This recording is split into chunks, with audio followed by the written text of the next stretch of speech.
Bishalgarh office tiller নতুন town হলে বিশালগড় পঞ্চায়েত সমিতির নবনির্বাচিত ১৫ জন সদস্যদের শপথ গ্রহণ।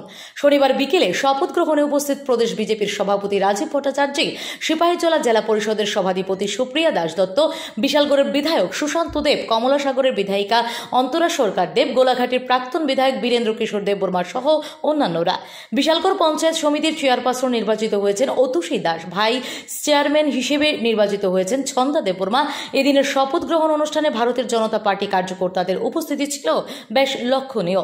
আলোচনা করেন প্রদেশ বিজেপির সভাপতি রাজীব ভট্টাচার্য। তিনি বলেন, নবনির্বাচিত সমস্ত সদস্যদের প্রধানমন্ত্রীর দেখা পথ অনুসরণ করে জনগণের সেবা করে বিশালগড় পঞ্চায়েত সমিতিকে রাজ্যের শ্রেষ্ঠ পঞ্চায়েত সমিতি হিসেবে গড়ে তোলা হচ্ছে নবনির্বাচিত সমস্ত সদস্যদের কাজ। যে মোদিজির নেতৃত্বে দেশ বিকশিত সংকল্প যাত্রায় এগিয়ে যাচ্ছে। ভারতবর্ষের যশস্বী প্রধানমন্ত্রী নরেন্দ্র মোদীজি তৃতীয়বারের মতো আশীর্বাদ প্রাপ্ত হয়ে দেশের প্রধানমন্ত্রী হয়েছে।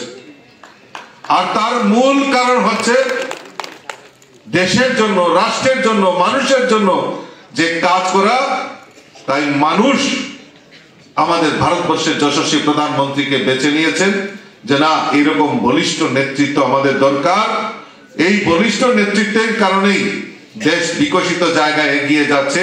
তাই ভারতীয় জনতা পার্টির মনোনীত প্রার্থী আমাদের দেশের যশস্বী প্রধানমন্ত্রীকে সারা দেশব্যাপী মানুষ মেনে নিয়েছে এবং দেশের প্রধানমন্ত্রী তৃতীয়বারের মতো প্রধানমন্ত্রী। Bureau report, S Bharat live 24 hours.